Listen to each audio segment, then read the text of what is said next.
Well, good morning, Santa Clarita. Welcome in. Welcome in indeed. Happy Friday. Welcome in.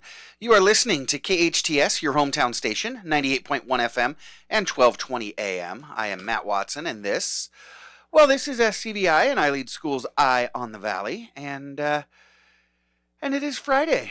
That's right. Enjoying sliding into the weekend here. Enjoying the final days of summer, I suppose. It's been a wacky one out there. Well, first off, let's remind folks. You know our show. Our show is Eye on the Valley. It is brought to you by SCVI and iLead Schools. We are a network of charter schools with campuses in Castaic, Agua Dulce, Lancaster. We've got a fully accredited online school, a burgeoning home study program. You can get information on any one of our schools, whether it's a virtual school, a classroom-based school, or a hybrid, or any type of school model. Get more information on our website, ileadschools.org. That is ileadschools.org. So yeah, we've got our eyes on education in Santa Clarita and across the nation. But like our show says, we try to keep our eye on the valley as well, bringing you everything that you need to know about what's what here in the valley, and we do so while trying to put a smile on your face, because if you're not smiling, if you're not giggling a little bit, having a little bit of fun, you're doing it wrong. So yeah, let's enjoy this Friday morning together. Pour yourself another cup of coffee. Let's ease into it. Relax a little bit. We made it. That's right. We made it through the hurricane. Survived the earthquake. I actually heard somebody describe it as a hurricane that we went through last weekend. But yeah, we made it. We got a little wet, and we got a little shake. But as a species, we shall carry on. It was quite hyped. We got a lot of rain on what was it, Sunday? But I think it was overplayed just a little bit. But we made it, and now we're heating back up. How you doing, SoCal? How you doing? We've got a great show for you today. The new school year is underway. It is well underway at SCVI Charter as well. SCVI, if you didn't know, is celebrating its 15th anniversary in our communities as our community's very first classroom-based charter school, and their program only continues to get better. And in just a few moments, we'll be speaking with the directors of SCVI Charter School, Martha Spansel-Pellico and Chad Powell. We'll be talking about the great things going on at their school from TK all the way through high school. And then in hour number 2, you will meet Larry Kirby. I just met Larry a couple of weeks ago myself, and he is absolutely fantastic. He and his wife are marriage and parenting experts. In fact, he just conducted a training for all staff at iLead Schools as well as for the parents at SCVI, and was very well received, got great feedback. What he shared was absolutely phenomenal, and I'm going to ask him to share a little bit of it with you today, some parenting tips and some strategies that he is using with his kids and coaching people around the country to help build stronger relationships with whether it's their students, their children at home. He's got some great insights. And then yes, Big T will be here at the end of the show with some fun and some trivia. So like I said, it's going to be a great show. So let's go ahead and get it started. My first guests today are Martha Spansel-Pellico and Chad Powell. They are the admin team at SCVI Charter School, located just off of Newhall Ranch Road and the 5 Freeway. Martha Spansel-Pellico earned her bachelor's degree in English and a secondary teaching credential from the Master's College right around the corner here. And she earned her master's degree in educational leadership and her administrative credential from the University of La Verne. She's got 18 years experience in school administration, and all of her 23 years of education experience are at local schools right here in the Valley. And her partner, Chad Powell, earned his bachelor's degree in teaching credential from Fresno State and his master's degree in administrative credential from Cal State Northridge. And like Martha, he has served at local schools for well over 2 decades with extensive administrative experience, and the two of them comprise the powerhouse that is the leadership team at SCVI. Martha, Chad, welcome back to Eye on the Valley. Hey, good morning, Matt. Good morning. That's quite an intro. Powerhouse, like that. Well, yeah, I've been in your office recently, and y'all are getting stuff done. So, talk to us a little bit about your background, because the two of you came to us at iLead and SCVI a couple of years ago at a very pivotal time. Can you explain a little bit about your journey and how you came to work for SCVI? Yeah, it was. I think in some ways it was unexpected where the opportunity came up, but in other ways I feel like a lot of what we were doing was just building towards that a little bit. Um, you know, I'll let Martha talk to her own story a little bit, but being a teacher and then a school administrator in the Hart District, which is one of the highest, performing districts, really gave us a solid education and foundation on what it takes to run a school. But when the opportunity came up to come over to iLead and SCVI, the benefits of SCVI just were amazing. It was the small school, the individualized feel, the fact that we could take some of the best research that's happening right now in education and put it into effect almost immediately. The amount of processes and bureaucracies and such that we have is much less than a traditional neighborhood school. So if there's a good idea, truly the best idea wins. And it allows us to be extremely flexible to student needs and react so quickly. So that's what really attracted me to SCVI. And what about you, I Martha? think what drew me to SCVI is similar to what Mr. Powell was talking about. We were in a traditional district, Hart District. I was in it for 19 years, and I was ready to try something new. Part of my experience in the Hart District was working at Bowman High School, which was a small continuation school. So I was really drawn to the idea of a small high school here at SCVI, and just the personal touch to be able to get to know every learner personally versus being at a comprehensive school of 2,500 kids. Yeah, absolutely. It is a smaller school, and you get that family feel. And so you've touched on it both already, but with your extensive experience in the local district and now at SCVI, what makes working at SCVI a little bit different than the traditional neighborhood schools? Well, I think working, I think that we feel it as school administrators, but I think our teaching staff and our support staff feel it too, Definitely.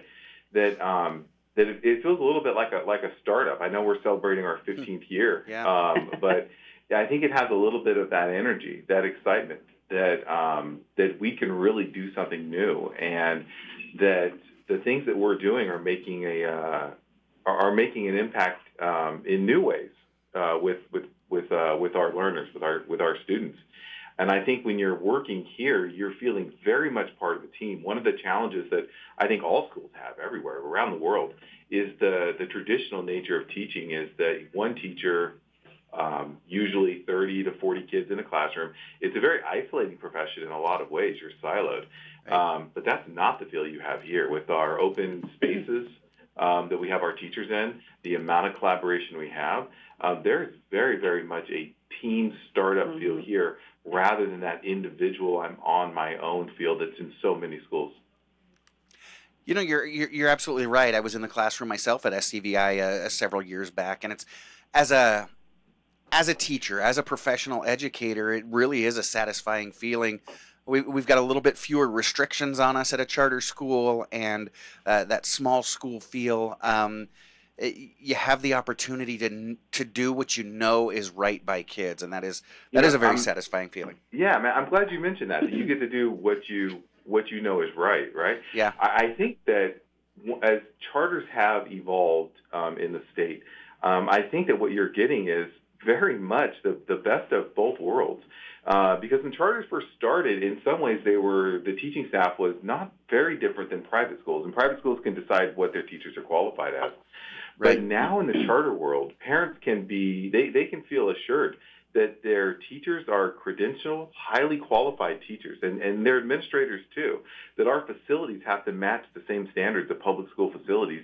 And with that, we still get to have the small feel, we get to have that individualized attention, and we get to be innovative, truly innovative, not just something to put up on a wall and say we're innovative, but we have to go through 20 steps of bureaucracy to make a change. Right. We're Right. truly innovative in that if someone has an idea in the morning, we can put it in place in the afternoon.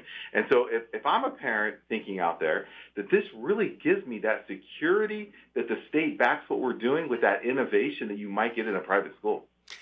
You're absolutely right. You hit the nail on the head, and it's funny. One of those innovations that SCVI really pushed the envelope on 15 years ago was project based learning. 15 years ago, A couple of researchers, a couple of schools were starting to talk about project-based learning, but nobody was really doing it. And SCVI just really launched it and has led the way. And now you'd be hard pressed to find a school that isn't at least saying they're doing project-based learning. So that being your curricular focus, can you tell our listeners a little bit about why PBL, project-based learning, is beneficial to students? Well, certainly a fun and unique way to deliver the curriculum. You know, they're not just sitting in their seats, sitting and getting from the teacher. What they're doing is they're active in their own learning, and so kids are their natural curiosity is piqued to be able to explore what they're learning in the way that they want to learn it, whether that be creating a project, whether that be creating an artifact. It allows their creative side to come out. It also works on their 21st century skills, like collaborating with the learners and the students around them, as well as presentation skills. When they do a presentation of learning at the end of the project, they are presenting to community members, parents, what they did learn throughout the project. That's a great thing I'd like to add on there. And Martha and I talk about this all the time. You know, we are really trying to get these learners, these kids, the skill sets that they need to be successful in this really information-driven world that we're in. I can't think of many jobs now where the job looks like a classroom, where you go and you get a bunch of information and then you on your own go do something and then you come back and then you're rewarded based on just what you did, right? Right. You go out into the world today, you're rewarded by how well you can work with a team. You know, and something I want to add too, because I am excited about this, is we talked to some of our recent graduates, and they still can recall certain projects that they were doing back in the 5th grade, because they feel like the learning stuck with them because of the way that they were delivered the information. They were allowed to be able to investigate on their own. So it's really, I feel like the learning lasts. Really does. Yeah, you know, one of my favorite educators, he was an Israeli educator, Chaim Janot, he said, we don't remember information, we remember experiences. And that's exactly what project-based learning brings. Yeah, and our kids experience their learning. They make it their own. Let's talk about some examples here. Can either one of you share maybe some examples of a favorite project that you've seen there at SCVI? You know, that's a hard question. There's only so because many. there's so many, right? Right, I mean, our teachers every so often in their units they'll have the presentation of learning. But for me lately, the projects that I've been really inspired by with our learners are around aerospace and aviation. And we know that in our valley, that's really a wide open lane for our learners to start to gain experiences. In fact, from kindergarten through 12th grade, our learners have projects specifically dedicated to aerospace and aviation. We're working on opening a brand new CTE pathway, so our graduates will have some credentials going into a university or straight into the workforce. In Southern California, aviation has been such an important part of the economy, and it's an exciting time to be part of it. Even our kindergartners are going to be doing aviation-themed projects this year all the way up, and are led by our 5th grade team. We're actually putting experiments in space. Where astronauts are going to be conducting our kids' experiments. Last year they grew bok choy in space, and that came from us. And so I think that some of our projects around aviation, again, just the fact that we want our learners to be ready for the real world and the technology and the ideas there, not steeped in something that was developed mostly in the 19th century. We want to make sure that we're solidly in the 21st century.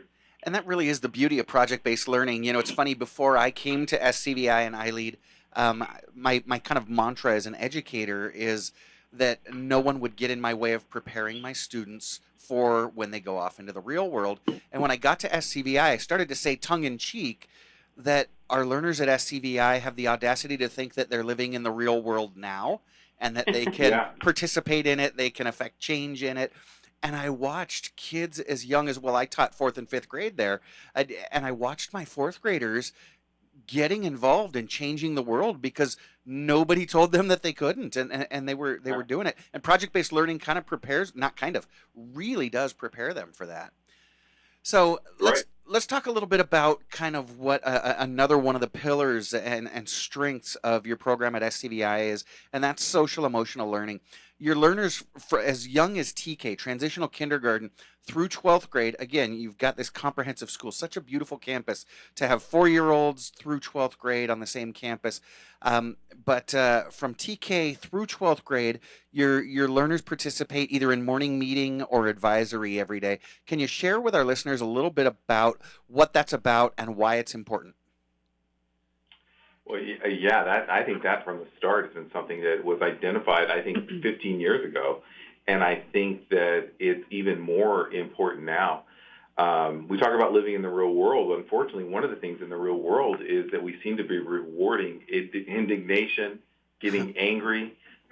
We seem to be rewarding opinions that you can't back with some form of fact.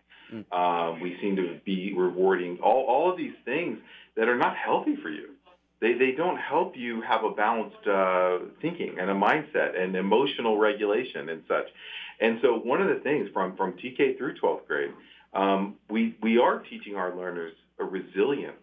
We are teaching them to think ahead, to problem solve, to work with other people. If we have an issue, let's talk it out. We are teaching them these things so that ultimately they're going to have those skill sets, which in real ways are just as important as their skills in arithmetic or math or remembering historical events. It's being able to regulate yourself and have a healthy mindset. That is one of the keys, and one of the things we're proud of here. Go ahead. If I could add to that, something that I really like about our program when you ask what drew me here, and this is another thing that drew me here, is that it is built into every learner's day. We think it's that important.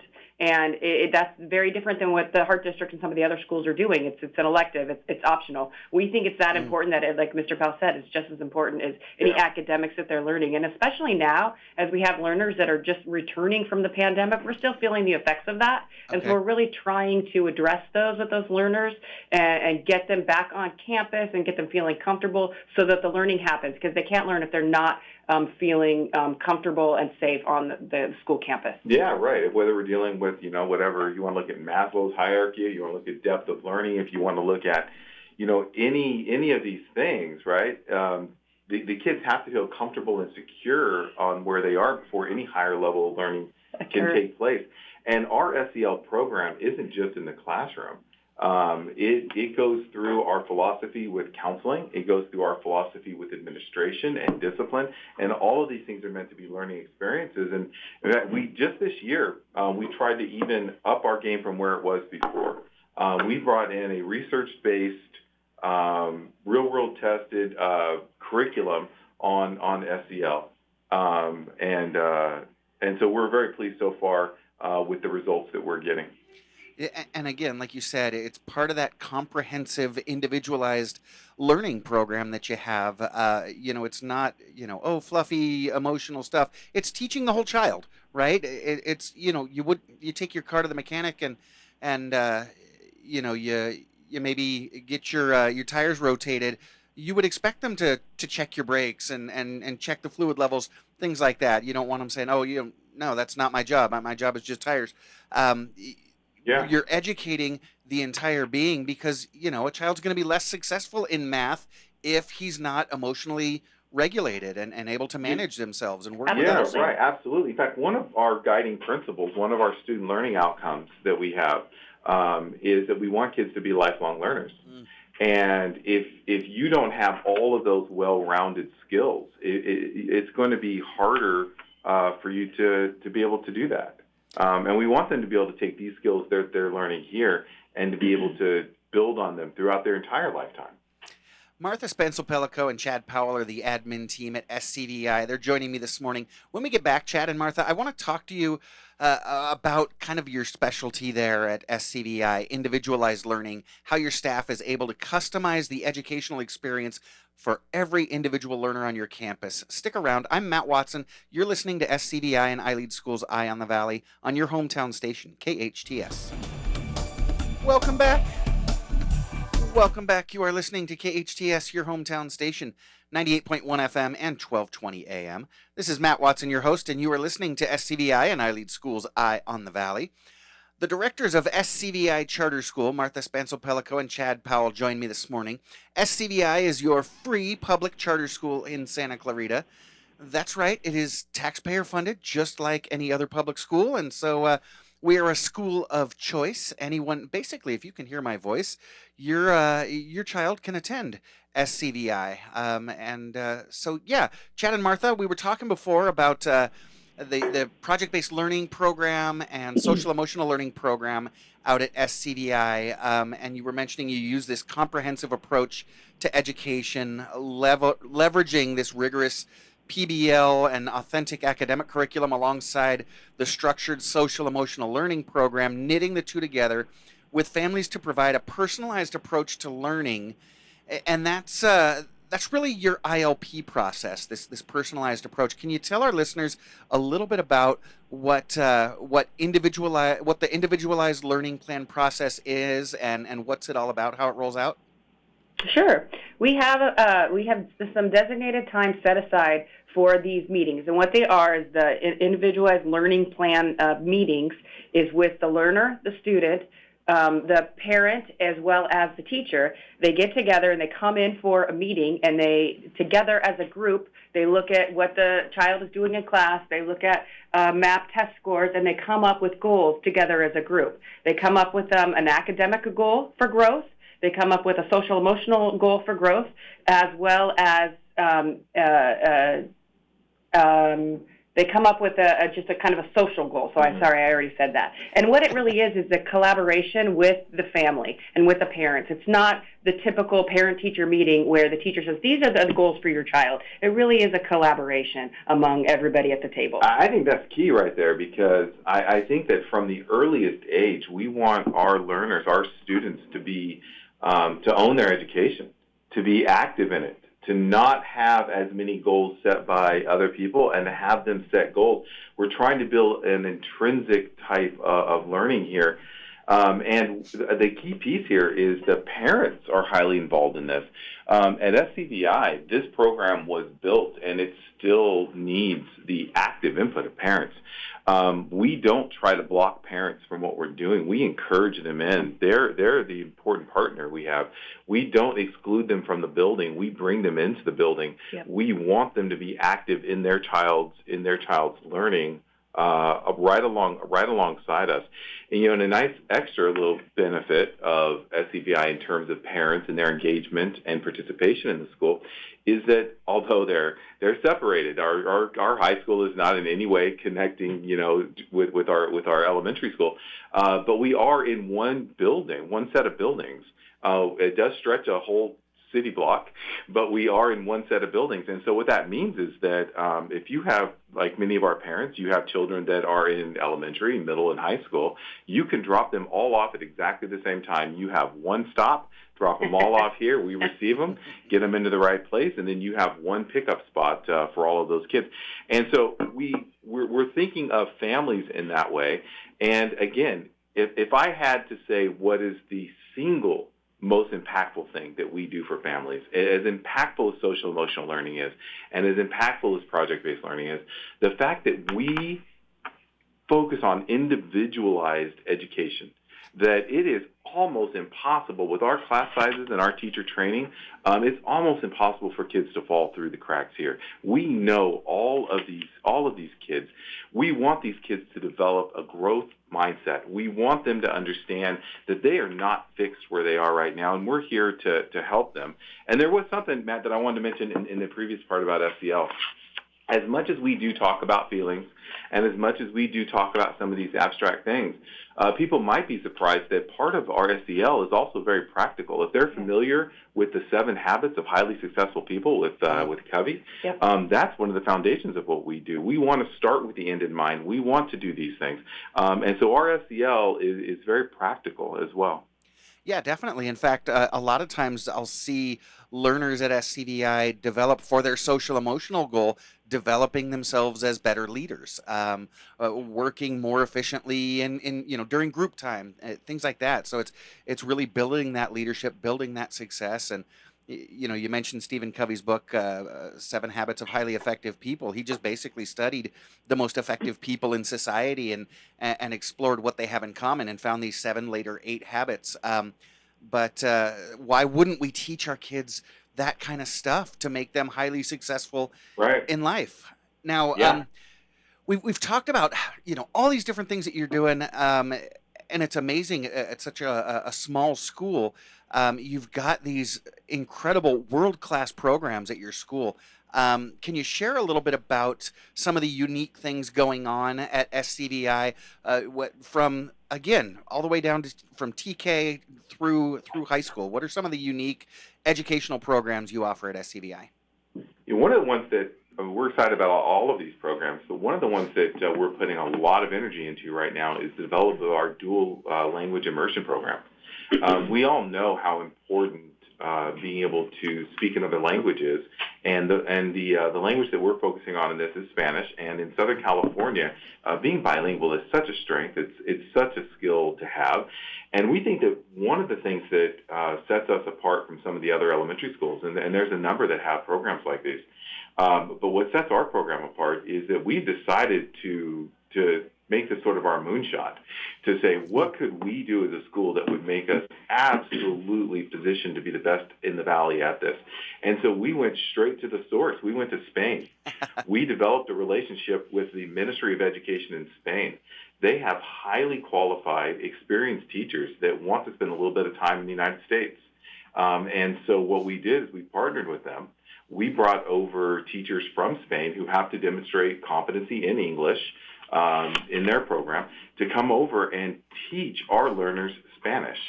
And we think that this is just one of the things that just really, really gives our program a little extra push. Chad, I was so excited when you guys at SCVI developed the dual language immersion program.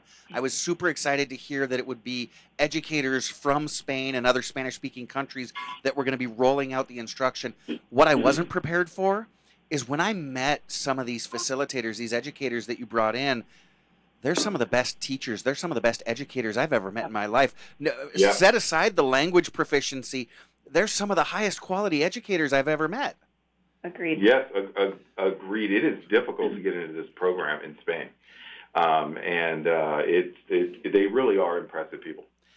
They are. And then let's talk about a program that you've got in high school that has continued to set SCVI apart in the Santa Clarita Valley, your IB program. I'm talking about the International Baccalaureate program. For those of our listeners who maybe haven't heard of the International Baccalaureate program, can you share a little bit about what that program is, what it offers our learners, and why that's significant?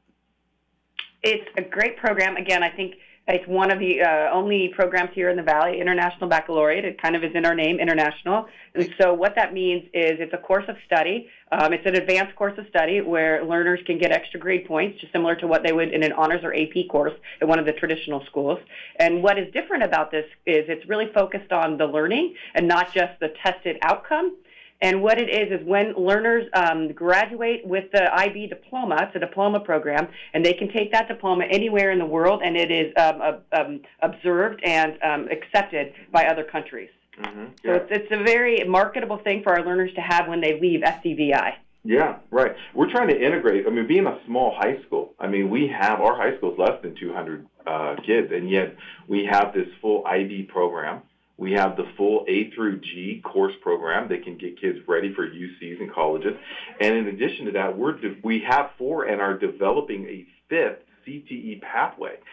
These are programs, just like Martha was talking about, where they end up with a certificate. And we know that, maybe a generation ago, the after high school path was, well, there's only a few things. I'm going to go to work, or maybe I'm going to go to college, or these things. We understand that it is critical now that you have a solid post-secondary plan. And there are so many options that our learners have after high school on what they want to do to develop a career. But we all agree that simply having a high school diploma isn't going to probably give you the return that you're looking for. And so our CTE paths in art and theater, in stage production, we know that so many of our families are involved in the industry. Yeah. We're developing a fully a full aviation pathway for our students, whatever level they want to enter into the aviation field. And so this is really a remarkable set of programs that we have at a very small high school. You are not going to go to a high school with 2,300 kids. You're going to go to a high school with 200 kids, and yet you're still going to have those advanced courses in IB, those career technical skill classes through our CTE, and I have to hand it to our teachers. Our teachers, our high school teachers, they are able to wear these different hats and bring these kids through these programs. That's just phenomenal. Yeah, you're right. And your staff, they they do a lot. That's something that we do promise our staff when bringing them on. Trust us, you're gonna work hard. But it is a tough job. Education anywhere is a difficult job. But we talked before about how highly satisfying it is to work at a charter school like SCVI, and how your staff is able to do what they know is right by kids. And we see such high levels of satisfaction from your staff. So this is a good place to talk about. Are you guys? It really is. And Yeah. that's a piece of, one of the reasons that project-based learning works is because kids take ownership in their own learning. They follow their curiosity. They drive towards the answering a question that is interesting, and it is thought-provoking. Even though I feel like we sometimes demand more from our teachers and have a higher standard from our teachers than a lot of other high schools might have, one of the key differences is that because we allow our teachers to exercise a surprising amount of autonomy in the world of education today. We allow them to be professionals. We allow them to, again, be innovative, that they really own their classrooms. They really own those spaces. It becomes personal for them, not just a job that they show up to every day. And I think that is the trade-off, Matt, that you were mentioning, is they really get that feeling. Mm-hmm. I can't help but think that there's somebody out there listening that might be considering going into the education field, and you really do set a compelling story. It's a great place to work. I know I worked at SCVI for 5 years before I moved into the partner company iLead. So do you have any positions available? Are you guys hiring? We are always looking for people to join the team. So we have positions with educational specialist positions, as well as our care team or instructional assistant positions open. I'm glad Martha mentioned care team, because that is another one of those professional positions that we have here that they really support. It's hard to describe exactly what a care team member is, except to say that it is this combination of teacher assistant, parent helper. It's so many different things that they do with our kids. They're involved in special education. They're involved in general education. Yeah, they're a jack of all trades, really. They're sort of a jack, but they are really the lifeblood of what keeps the program going, because in any one of our spaces, you might have, instead of just having one adult in the classroom, it's not unusual to have 2 or 3 adults in our classrooms working with maybe 20 kids. And those care team members that we have working alongside parent volunteers, they really bring a lot of attention to our kids. And so, like Martha said, we're always looking for qualified applicants to come in. This is, I think it's a very sought after positions that we have here, but we're always looking for new people that want to join us.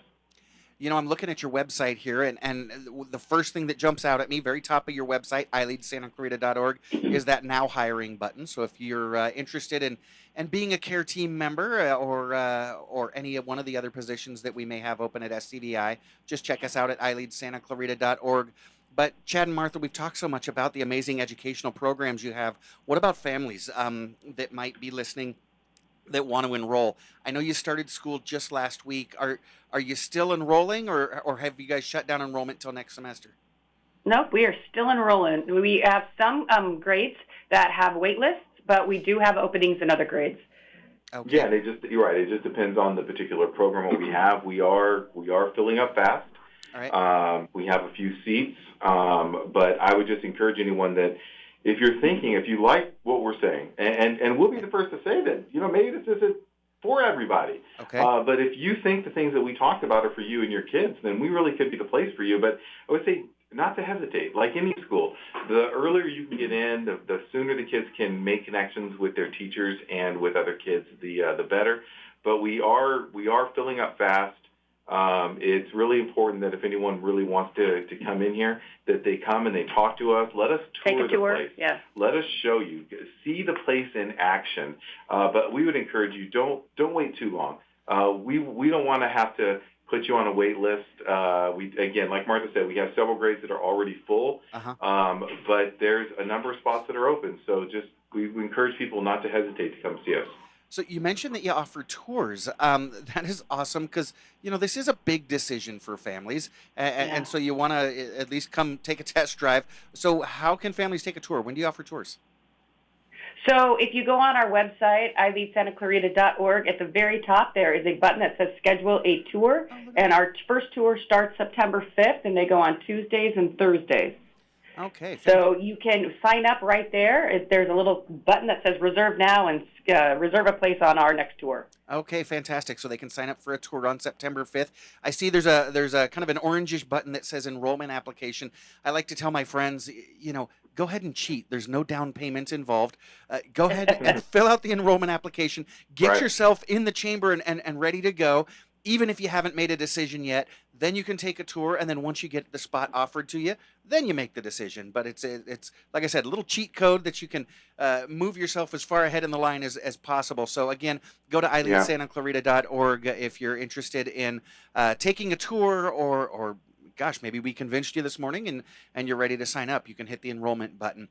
Martha Spansel-Pellico and Chad Powell, directors of SCVI Charter School, your free public charter school right here in Santa Clarita, open for enrollment to students in TK through 12th grade, offering dual language immersion, IB, the International Baccalaureate Studies, an extensive visual and performing arts program, and much, much more. Chad, Martha, thank you both so much for joining us this morning. Have a great weekend.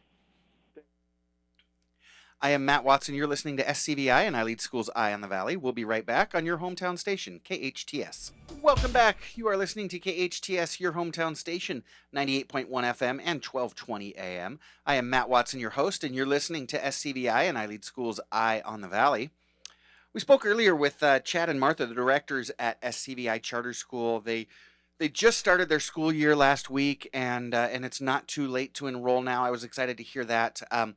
So they are still enrolling. If you are interested in SCVI Charter School, again, I like to tell my friends, charter means public, charter means free public school. So what's the difference from the local district school? Well, listen to us back on the podcast. Chad and Martha spent a good 20-25 minutes talking about what makes SCVI so different, so unique, such a special place here in the Santa Clarita Valley. And then another thing that makes charter schools different is that our enrollment boundaries are a lot more wide open. SCVI receives students from as far away as the Ventura County, the Antelope Valley. They've got, gosh, a real large group of kids that come up from the San Fernando Valley. So like I like to say, pretty much if you can hear my voice this morning, your kids can attend SCVI Charter School. And yeah, if you're interested in enrolling, check it out at iLeadSantaClarita.org or give them a call at 661-705-4820. That's iLeadSantaClarita.org or 661-705-4820. A little bit later on in the show, we've got parenting and marriage expert Larry Kirby. Do you struggle with your kids too much? Or, maybe you've got kids who are great, but once in a while, there's just some unnecessary conflict that you'd like to squash, or maybe that kid that you're struggling with is your spouse or your significant other. Larry's going to be here in hour number 2 to talk about some tried and true strategies to build strong and loving relationships where kids are responsible and take ownership of their behavior. Trust me, I've tried some of these strategies and they do work, right? That's right. I said kids who are responsible and take ownership of their own behavior. Imagine that. Yeah. So what Larry's got to share with us is something that really does work. It's something that's research based, and it's been tested for decades, both in the classroom and at home, and they really work. But first, we're celebrating the holidays. Happy holidays, everybody. I love the holiday season. And what I love most about the holiday season is every season. The holidays are every day. So let's take a look at what we're celebrating today. Today is National Kiss and Make Up Day. That's right. National Kiss and Make Up Day reminds us to end quarrels, arguments, and fights. Instead, come to an agreement with anyone that you've had a disagreement with on National Kiss and Make Up Day, similar to April 2nd, National Reconciliation Day, just with a little bit more tenderness and affection. This National Day gives us a chance to make amends.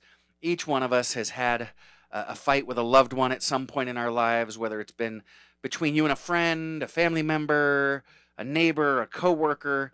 And after time passes, do you even remember the cause? Do you remember who was at fault? And do you really want the tension and the discord to go on any longer? That is probably the most important question of all, right? So just smile and kiss and make up today. Well, and then tune in hour number 2 as Larry and I talk about how to avoid these problems in the first place. Today is also National Secondhand Wardrobe Day. That's right. National Secondhand Wardrobe Day encourages deals and savings each year across the United States. Find steals in secondhand and consignment stores all day long on gently worn clothing for all ages. It's a great opportunity if you're looking for that special outfit, building a costume for maybe an event that you're going to, or hey, maybe find a pair of those dope retro pants that you've been looking for. So yeah, today is National Secondhand Wardrobe Day. There's a holiday you can get excited about, right? Come on, let's do it. And hey, why not? I'm always a big fan of extending the holidays. Extend National Secondhand Wardrobe Day right on through the weekend. Maybe you don't have time today, but you can slide into the Goodwill store tomorrow and spend a lot of time just skulking around and find a cool pair of sunglasses or maybe a fedora that you can rock. You can rock it. And then we've got a couple more holidays that I'm I can really get on board with this. I can really get on board with these next couple holidays. Today is also National Banana Split Day. That's right. National Banana Split Day recognizes that sweet ice cream treat served with everybody's favorite fruit, a banana, a little bit of whipped cream, various toppings. I like a good 4 or 5 cherries on my banana split. So yeah, get yours tonight. Maybe you're going to the football game, or you're going to do dinner and a movie. You got a little date night action going on tonight. Why don't you wrap up the evening with a banana split on National Banana Split Day? And then, when you head home and it's time to hunker down and the kids are all snuggled up in bed, you can celebrate one more holiday. That's right. Today is National Whiskey Sour Day, traditionally garnished with half an orange and a maraschino cherry. Maybe you can take one off of your banana split. A whiskey sour is a mixed drink containing, whiskey, often bourbon, lemon juice, and sugar. Whiskey sours are shaken and then either served straight or over ice. So there you have it, everybody. Happy holidays. Again, it is National Kiss and Make Up Day, National Secondhand Wardrobe Day, and National Banana Split Day, as well as National Whiskey Sour Day. So happy holidays. Do enjoy. Do celebrate. Once again, when we get back, we're going to be talking to Larry Kirby. He's a parenting and marriage expert. His wife and Larry, they have a business. They speak around the country to parents, to educators, to spouses about building strong, respectful, loving, caring relationships. And it's not just a don't go to bed angry kind of thing. Larry and his wife have 9 pillars that we can follow to build healthy relationships. And it's a strategy that I used with my kids when they were growing up. When things got really difficult, the tips that Larry's going to share with you really came in handy around my house and in my classroom as a teacher as well. So do stick around, won't you? Larry will be with us when we come back with those tips on parenting and maybe a little bit for you married couples. So stay tuned. I am Matt Watson. You're listening to SCVI and iLead School's Eye on the Valley on your hometown station, KHTS. Welcome back. You are listening to KHTS, your hometown station, 98.1 FM and 1220 AM. This is Matt Watson, your host, and you are listening to SCVI and iLead School's Eye on the Valley. We're coming to you live from the center of Main Street here in beautiful downtown Newhall. and it is a lovely Friday here in the Valley. So thank you so much for joining us. My next guest is Larry Kirby. Larry and his wife are the purveyors of Kirby Seminar Group LLC. Larry is a speaker and consultant from Gilbert, Arizona, who's helping teachers, parents, and spouses develop healthy, strong relationships with their children, students, and partners where adults can stay calm and collected and kids develop autonomy and accountability as we limit conflict and bickering. Larry holds a BA in communications. That makes sense. From the University of Ottawa and his MBA from the University of Phoenix. For the last 15 years, his companies have provided trainings, coaching, and consulting to educators and parents nationwide. Together with his wife, they are raising 3 amazing children of their own. So they're right there in it with you. Larry, welcome to Eye on the Valley. Hey, I am excited to be here, Matt. That was well said, man. That was beautiful. Well, Matt, the man, it is beautiful to be with you, my friend. I'm so glad to have you, Larry. I got to meet you in person. I was mentioning to my listeners earlier in the show, just a few weeks ago, out at SCVI Charter School here in Santa Clarita, uh, and you were kind of spitting fire, man, sharing some amazing, not just tips and tricks, but tried and true strategies with our parents and with our educators. But let's talk about you and your background a little bit. You've got kind of a unique job, right? You're a speaker and consultant. You're an independent facilitator of the Love and Logic curriculum, and I think you have a background as an educator as well. Tell me a little bit about your professional journey. My first job was working with kids. And I was 16 years old, 15, 16, walking into a child care center and preschool program. And I'm the youngest of 10, Matt. I didn't have any discipline growing up. By the time I became a teen, my mother came to me, and I hate saying the word literally, but she literally came to me and said, I'm exhausted. You're going to have to raise yourself. and so walking into an after school program and a preschool program, I didn't know what I was doing. I'm looking at these kids that are fighting, and I'm like, hey, guys, stop fighting. And they didn't. I'm like, what's going on here? These kids lack discipline, and who better to give them discipline than someone who had never had it? And in that first year, I had this idea of how kids should be, and it wasn't based in reality. And I was not fun to be around. I'm surprised I still kept my job. But after about a year, I learned to accept these kids for who they were and not for who I thought they should be. And I fell in love with the job. I fell in love with working with the kids. And I had the time of my life. And those cliche things where if you love what you do, you don't work a day in your life. And, I've got to admit, that time of my life working with those kids and interacting with them, it wasn't work. It was fun. It was a party. And so I went from there working in running that facilities to work through my bachelor's degree and my master's degree, and I was able to do some teaching in the high school arena. But it was my wife giving birth to a strong-willed kid that made me question my very existence. Larry, you said a phrase that really sang to me. You fell in love with who the kids are rather than who you think they should be, and I think there's a lot of teachers out there that would benefit by hearing that, but a lot of parents too, right? A lot of us have we kind of live vicariously through our kids, and we have these goals and dreams for them instead of just kind of falling in love with who they are and who they're becoming. What a beautiful thing. Larry, today you and your wife run Kirby Seminar Group. Can you tell us a little bit about that? What do y'all do? Yeah, so with the Kirby Seminar Group, we do trainings for schools. We provide tools for teachers so they can actually teach in a classroom. We also do workshops for parents. And matter of fact, something that we're going to talk about in a little bit, we're doing an introduction to parenting the Love and Logic way through Zoom through the iLead schools. And so we work with parents, we work with teachers, and help them to be able to, with what you said earlier about accepting that reality, we help parents and teachers accept the reality of who their kids are, because the moment a parent, the moment I'm in that fight against reality of it shouldn't be this way, they shouldn't be acting this way, they shouldn't be this way, I have zero power. And the moment I can, and not only that, but I'm sending the message to my kids, you're not who I think you should be.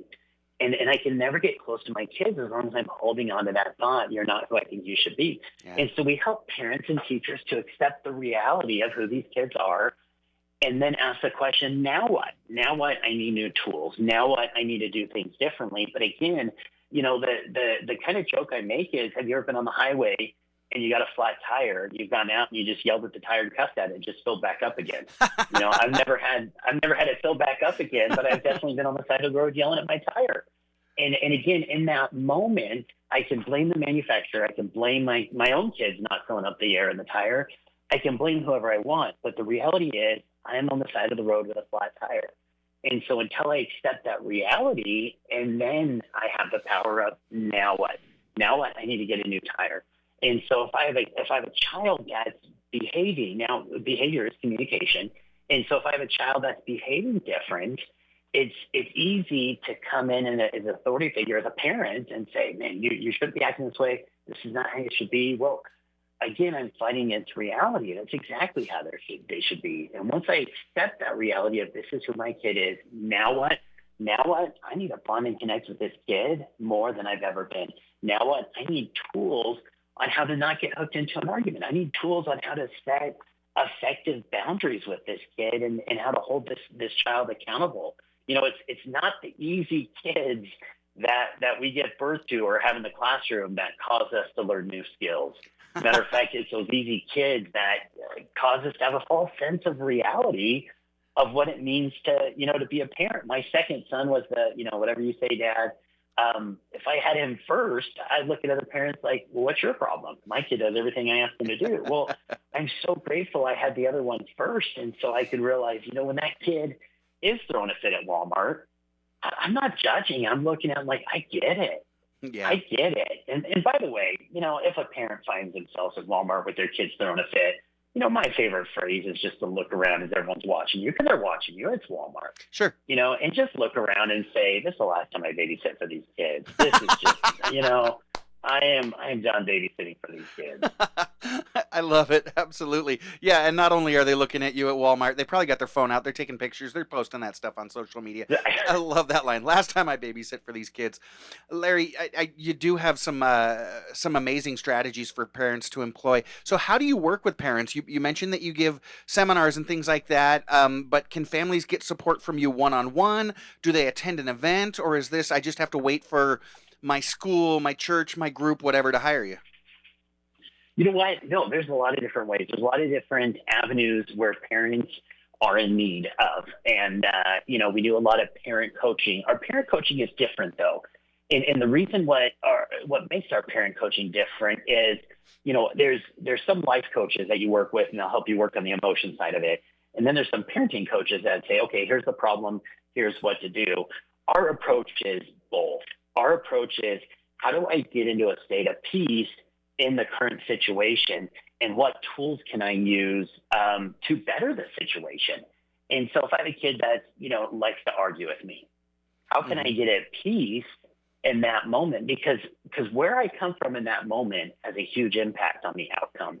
And if I can get to peace in that moment, or just no emotion, I am far more effective on the back end with the tools. And so, we help parents with the emotion side of it, how to, you can never emotionally regulate a kid when you're not emotionally regulated. So we help with the emotion side. We also help with the tactical side of, here's how not to get hooked into an argument. Here's how to enforce a boundary. Here's how to set a boundary. Here's the difference between an expectation and a boundary.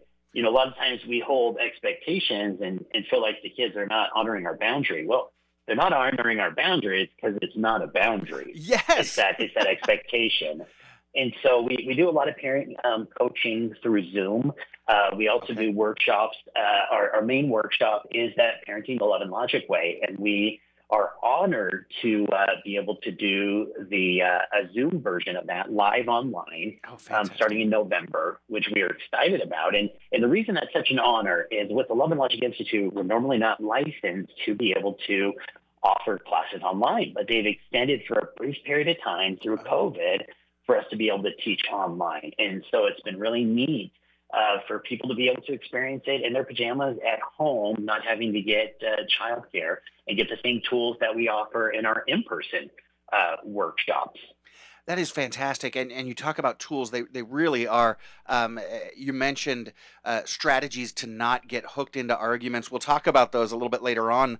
But that was probably the most powerful thing for me. I have a kid, my youngest, subscribes to the theory that as long as we're still arguing, I have a shot at winning. And he's right, right? And so Yes.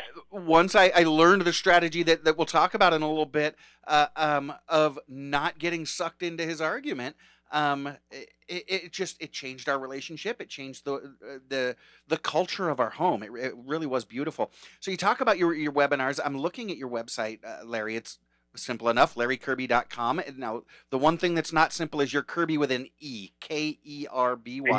Yes. Yeah. Not. We're not part of the vacuum air. Okay. That's for sure. There we go. So larrykirby.com, and you've got your different webinars on there. I notice you feature some of the Love and Logic materials. You've got books and things like that as kind of your bullets for the different events that you're hosting. Do you include those materials in your events, or are those extra? Yes. So there's a workbook that actually can only be received. If you call the Love and Logic Institute, they don't sell the workbooks directly. You can actually only get the workbooks by attending a class. And so what might be even easier if they just go to the website parenting.rocks. Okay. That's parenting.rocks. And matter of fact, to get the information for the free introduction class that we're going to be offering through iLead Schools, if they just go to parenting.rocks, and that's ROCKS /iLead, that will take them to a landing page where they can register for the free introduction. These workbooks are incredible. They are amazing because, after the class is over, these workbooks have so much content and information in it, and it's simple. It is simple. Matt, I've read so many parenting books where they said, okay, well, don't yell at your kids. Well, Sure. That's nice, but tell me how not to yell at my kids, or, don't get hooked into an argument. That's great. I know that, but give me some tools on how to do it. Love and Logic, the Parenting Love and Logic Way course is all about tools. And I love what you said, Matt. I love that you shared, because the biggest thing I do is give parents hope. And really, as a parent, all we really have to go off of is our parents, whether we feel they did an amazing job or not. Right. And so if parents are struggling right now, and so many of us are struggling right now, it's just we don't have the tools to be able to effectively do it. And so that's what I love these Love and Logic tools, because they are specific tools and I can do it. I can set and enforce boundaries without anger. Yeah. I can do these things. And so again, those parents that are struggling right now, man, don't beat yourself up. Just know it's not your fault. You haven't received the tools yet. And so this coming to that online, introduction to Parenting Love and Logic Way, or even signing up for our live 6-week course, it's about coming and getting the tools to be a more effective parent. Tools that your parents, I don't know about you, Matt, but again, my dad was a magician. He disappeared when I was 9, and and I lost my mother at the same time because she had to go back and work 2 jobs to support us. And I didn't have a lot to go off of other than a mother who is so hardworking and loving and took care of our family and made sure we survived and did the best she possibly could. But again, early in my teens, she came to me and said, "I'm tired. I can't raise you. You've got to raise yourself." And I don't blame her. What my mother did, and with 6 kids still left at home, was amazing. It was incredible. And she took the cards that she dealt with and it made an incredible thing out of it. And so I didn't have a lot of tools growing up. I never had a father in the home. And so these tools were critical for me because deep down, we all want to be an amazing parent. We all want to be the best parent we possibly could. We just need the specific tools to do it. We're trying to dig a hole in our backyard with a spoon when we're not using the effective tools. It's, hey, here's a shovel. Here's a bigger shovel. Here's an electric shovel. I don't know if there's an electric shovel, Matt, but if it is, Love and Logic is the electric shovel of digging holes for parenting. You sound like as much of a handyman as I am. Larry, I I love what you said, right? So much of the parenting advice out there tells folks what not to do, right? Don't yell at your kids. Don't hit your kids. but that's not fair to tell people what not to do. There's a lot of stuff that they shouldn't do, right? But we need to tell Yes. folks what they should be doing, what they can be doing, stuff that works. And I want to kind of spread out a little bit and get into that. We'll do that after the break. But before we do that, I do want to touch a little bit on another area. There may be folks listening that don't have kids, but they're married, and you and I think your wife put on a seminar called "The 7 Principles for Making Marriage Work." Can you share a little bit about what that seminar is? Yeah. There's two other ones. We have the emotional ownership workshop that we do, and then we also do the 7 Principles for Making Marriage Work. And what I have found with working with parents is, so many parents have come to me and said, "Hey, our kids have provided so much stress that our marriage is struggling right now." Boy. And so my wife and I wrote a marriage course, and we started offering it. And then we came across the Einstein of relationships, the first individual to put scientific research into marriage is counseling. And Dr. Gottman, he had this love lab in Seattle, and he would bring couples, and he ended up having thousands and thousands of couples, and he'd watch them over the course of a weekend, and he would take their blood and watch their everything in their blood and their blood pressure, and watch how they interacted.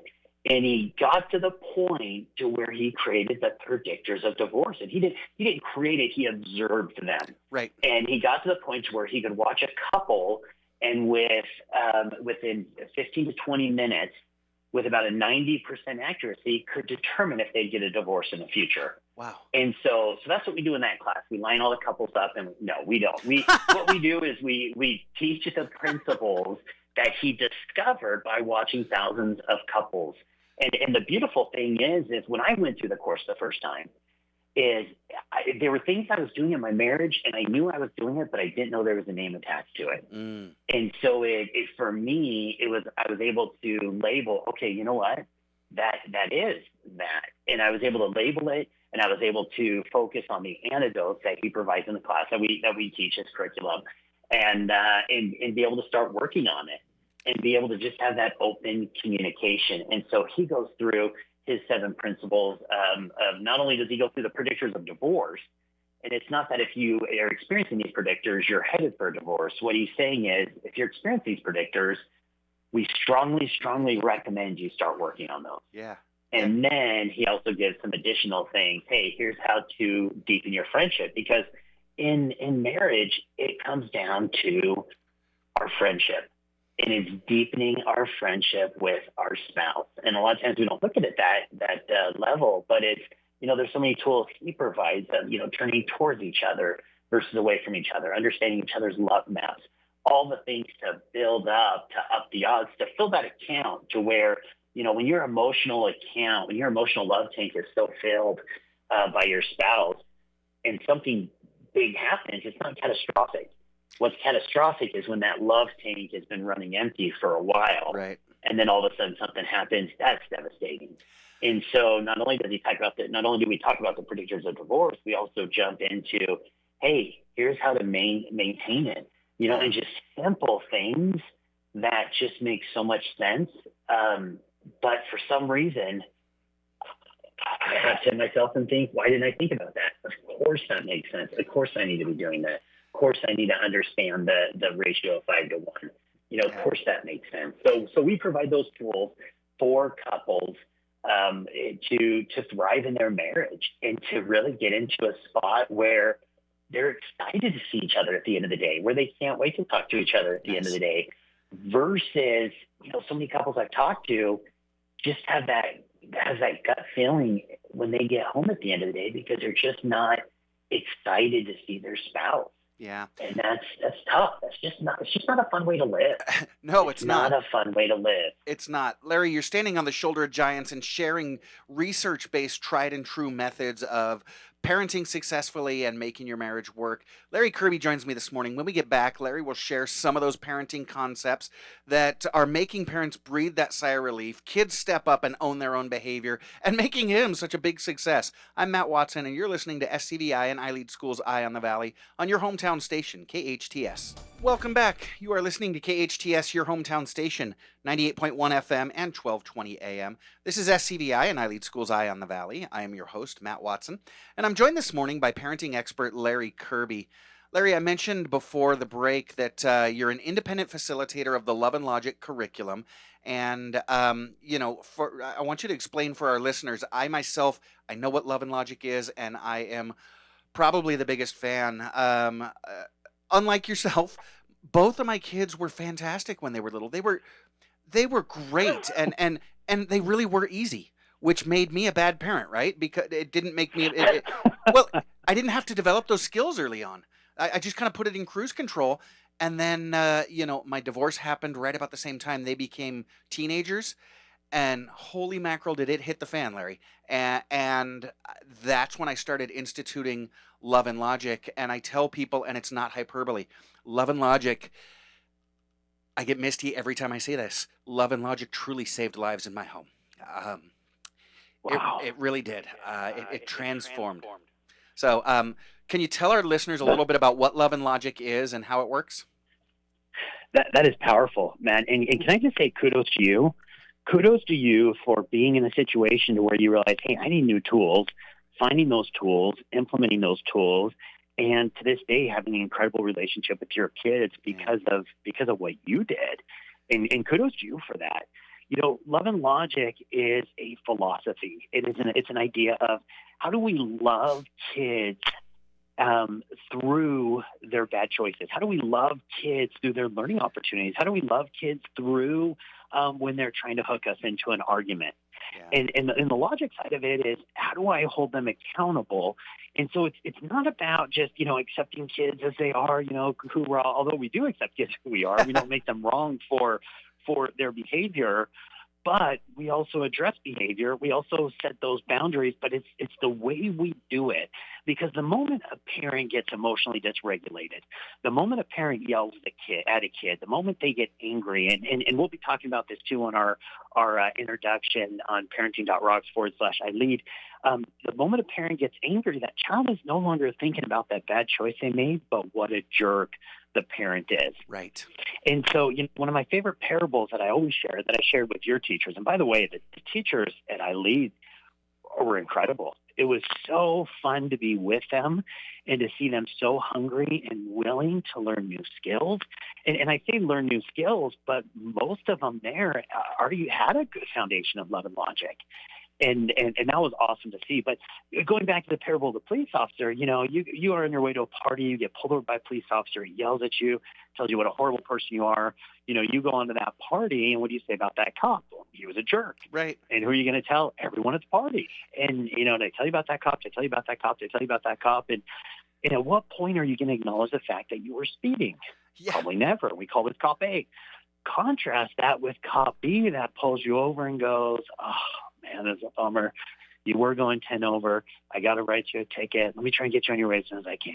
Comes back the window and says, hey, again, I know you're in a hurry. Here's a few options for you. If you haven't been to traffic school in a year, you can do that.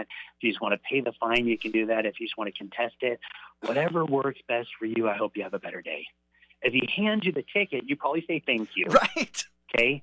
And then you go onto that party, call this cop B. You go onto that party, and what's your story? Well, some of you are like, I don't have a story. It's like, Kirby, why are you late? Yeah, don't worry about it. But some of you do have a story, and it's, I was speeding and the cop was really nice. And so between the two, cop A and cop B, which one caused you to blame the authority figure? Well, cop A. Yeah. Which one caused you to blame your choice? Cop B. And so the approach that a Love and Logic parent and a Love and Logic teacher do it, they do it in a way to where they use empathy and connection before correction. Because the moment I get angry, the moment I yell, the moment I nag, that child is no longer thinking about the bad choice they made, but what a jerk I am. But the moment I lead with empathy and connection before correction, that's what opens the heart and the mind to learning. Yeah, it's really important. And one of the things that I had to learn as a parent and as a teacher, right, is kids are going to mess up. They're going to do things that you don't expect them to do. They're going to do things they're not supposed to do. Once you realize that, you kind of get over it and realize they're not doing it to you. They're doing it near you. Yes. They're doing it while they're with you, but they're not doing it to you. Quit taking it personal. I, Yeah, go ahead. I love that. And realize that a kid is not giving you a hard time, but they're having a hard time. There you go. And not only this idea, and the beautiful thing about Love and Logic with this idea, of course, kids are going to make mistakes. But in Love and Logic, we want kids to make mistakes because the road to wisdom is paved with mistakes. Yeah. Facts. The road to wisdom is paved with mistakes. The problem is the older the child gets, the higher the price tag. And so we want kids to make mistakes at a young age. We want them to make mistakes, but we want to normalize making mistakes and not create shame around making mistakes. But in order for them to learn from their mistakes, we have to keep them in a part of their brain where they can actually learn from it versus coming emotionally unregulated and yelling at them, causing them to be in fight or flight. And so I love that you mentioned that because when we have that idea of course my kids are going to make mistakes, they're supposed to. And when we come at it as a cop A, when we come in dysregulated, again, they're not learning from their mistakes, but we're also adding a whole lot of shame. We're creating kids that, become more sneaky. And if any listeners out there where if you were 16 years old and you came home a half hour late and your parents were cop A and they just yelled at you, well, you knew what time to come home. I can't believe you were a half hour late. When you were a teen, were you sitting there thinking, man, I need to make better choices? Or were you sitting there thinking, I should have stayed out another 3 hours. If I'm going to get rained this bad, why did I even come home? Yeah, I should have deserved it. Yeah. When we come in with yelling, when we come in with anger, we push the kids into fight or flight. We push them. We up the odds where they lie about what's going on. We up the odds that they're hiding things from us. And it makes sense. If I knew someone's going to become emotionally dysregulated the moment I tell them, hey, my buddies and I were doing this, we shouldn't have, of course I'm going to keep it to myself. And so again, though, it's still holding the child accountable, but it's doing it in a way where they learn from their mistake and they're not afraid from their mistake. My sweet daughter broke the handle of her lunchbox the other week. And as soon as it broke, her friends were, oh, no, you broke the handle. Your mom's going to be so angry. And I was so proud of this. And I'm going to brag on this because this is my wife. And my daughter turned to her friends and she said, my mom doesn't get angry over these kind of things. Because my daughter knew, hey, we can fix this. If not, we'll replace it. We'll figure it out. But she didn't have to be afraid of it. And so when she comes in and says, hey, I spilled something or I broke this, inside I leap with joy knowing that she feels comfortable coming in and acknowledging something that she had done, that she doesn't have to hide it or cover it up. And Matt, I don't know about you, but I remember punching a hole in the wall as a teen. And I was terrified. And I rearranged every picture in my home to cover that hole. Yeah. And the moment my mom came home, she's like, who rearranged my pictures? And I thought, how did she even realize that? Right. I wasn't going to admit to that hole in the wall very quickly, that's for sure. Yeah, one of those Peter Brady moments. Larry, everything that you're mentioning is great, and they're really structured in your webinars. You recently trained our staff and then our parents. You've got another parent training coming up for families of iLead. And they're structured in these topics. Can you share with our listeners just a little bit about some of the topics that you cover, different things that they can expect maybe if they attend one of your seminars? So the iLead introduction, Parenting in Love and Logic Way, introduction to Parenting in Love and Logic Way, again, will be September 18th, and that'll be at 6 p.m. And we will go through in that 1 hour session, and we'll give you as much love and logic as we can in that 1 hour. We will talk through, understanding when your kid is arguing with you versus when they're just frustrated about life. And it's easy as a parent to come into where, hey, go do the dishes, and your kids are on the way to go do the dishes, and they're like, why do I have to do the dishes? that kid's not trying to argue with you. They're just frustrated about doing the dishes. And so understanding the difference between when a kid is trying to argue with you and when they're just frustrated about life. Now, again, it doesn't give a kid permission to be disrespectful. And we talk about how to handle that in that situation. But we'll also go further into what does that mean to lead with empathy as well, too, is what does that even look like handing the problem back to your child or giving a consequence in a way with empathy and connection before correction. And we'll go through different examples of what that might look like. And something just as simple as, the moment your son creates a problem for their brother or sister, the moment they hit them, the moment they do something, our natural response is, well, tell them sorry. Well, and then you got a kid that goes over and says, you're sorry. And that sorry, how heartfelt is it? And Right. so in Love and Logic, when a child creates a problem, we hand that problem back for the child to fix. And so what that would might look like is, dude, that was such a sad choice. I saw you did with that to your brother. What are you going to do to make this right? And when we start handing that problem back, we created a child that not only becomes resilient because they can develop that inner voice that says, hey, I'm going to mess up, make bad choices, but I can fix my bad choices, and I can fix it when I mess it up. When we give them that opportunity. Now, if they choose not to take advantage of the opportunity, then we step in and give a consequence. So we'll talk about that on what that looks like as well, too, is what does discipline look like with a 1-year-old, with a 2-year-old Right. versus with a teenager? How does empathy look like with a teenager versus, my 8-year-old daughter? Yeah. Yeah, it's really interesting. Like I said, I didn't discover Love and Logic till my kids were teenagers, but I've actually been cruising around, some of your social media pages, and it's funny. I recognize the same strategies that you and your wife are using with little ones, with 2-year-olds, 3-year-olds, 4-year-olds. They're the same strategies that I was using with my 16-year-old, my 18-year-old, just differently rolled out, right? Because kids are different. Yes. So, what are you hearing from your families as they walk away from your seminars? What is the stuff that you're The covering with Love and Logic pouring into these families' lives? the number one, well, I'm seeing an influx of grandparents in our Oh, workshops. I'm seeing an okay, influx of grandparents raising kids as well as not only raising kids just themselves and taking custody of kids, but of a lot of divorces where families have moved back with grandma and grandpa. And so I've sure. seen a lot more of grandma and grandpas, which I love. I'm so glad that they're coming to get more tools. But the biggest comment I hear, Matt, and I kind of laugh when I hear it because it just makes me so happy inside that they understand the power of these tools is I hear, I wish I would have come to this 10 years ago. Oh yeah. I wish I'd have come to this 5 years ago. We've had couples come through before they even had kids, Hmm. specifically couples that have nannied for families where they use Love and Logic, and they thought, man, when I have kids, I want it to look just like this specific situation. And so that's the biggest thing is, I wish I would have come sooner. As well, too, is, in the class, we don't talk about when they hear a new principle or learn something new. A lot of times parents will say, man, I've been doing this wrong. And that's a cuss word in our workshop, man. That's a cuss word. Oh, We say, when judging ourselves as a parent, it's not about whether it was right or wrong. It's about, was I effective or less effective? We carry so much shame as a parent. And the moment I say, man, I've been doing it wrong, that doesn't help me. That doesn't help me. And so it's having that wording of, hey, was it less effective or effective?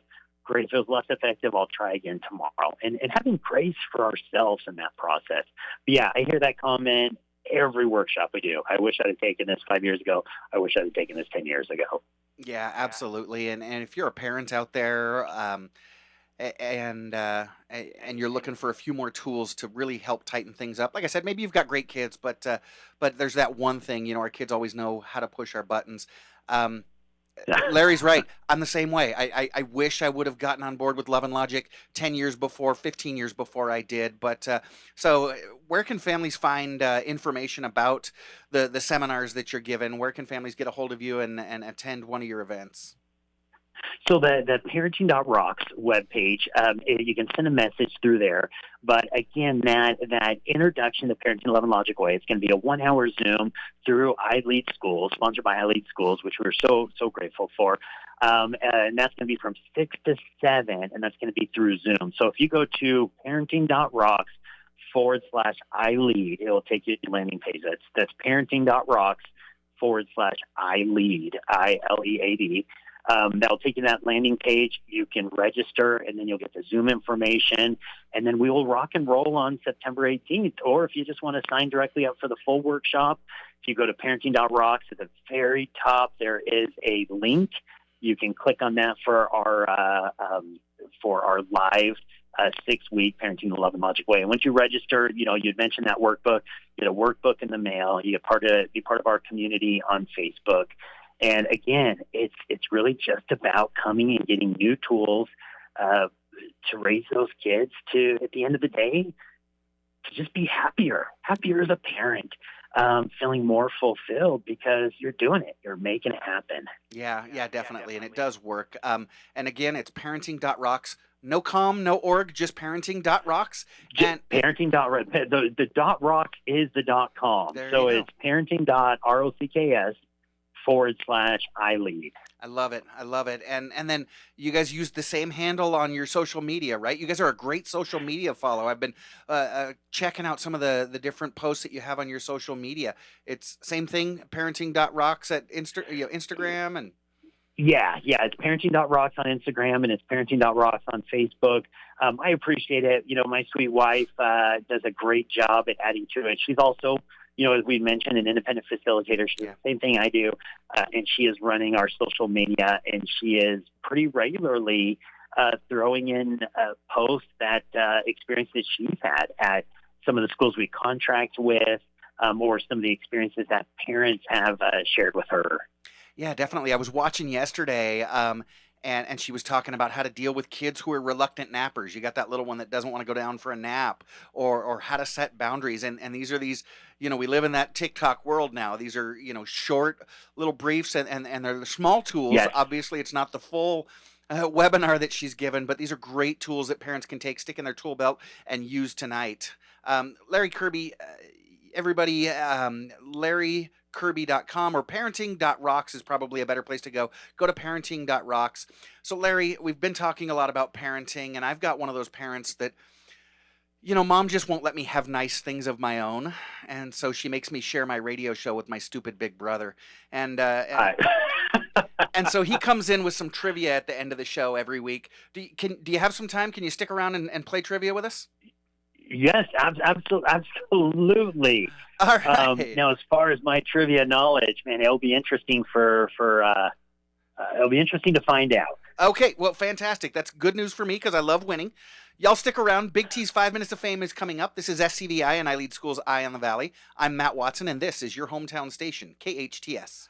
Welcome back. You're listening to KHTS, your hometown station, 98.1 FM and 1220 AM. This is SCVI and iLead Schools Eye on the Valley. I am your host, Matt Watson, and I am joined this morning by Larry Kirby. Larry Kirby is a parenting and marriage expert, and he provides webinars around the country for families who are looking to add some tools to their parenting tool belt to end those conflicts in the home and just build stronger, more loving relationships with their families. Larry, my brother's calling in. He's got some trivia for us. We like to call him Big T, and we're working to get him on the line. Engineer Carlos, let us know when we've got Big T. So, Larry, you say you're not much of a trivia guy? You're not that big on trivia?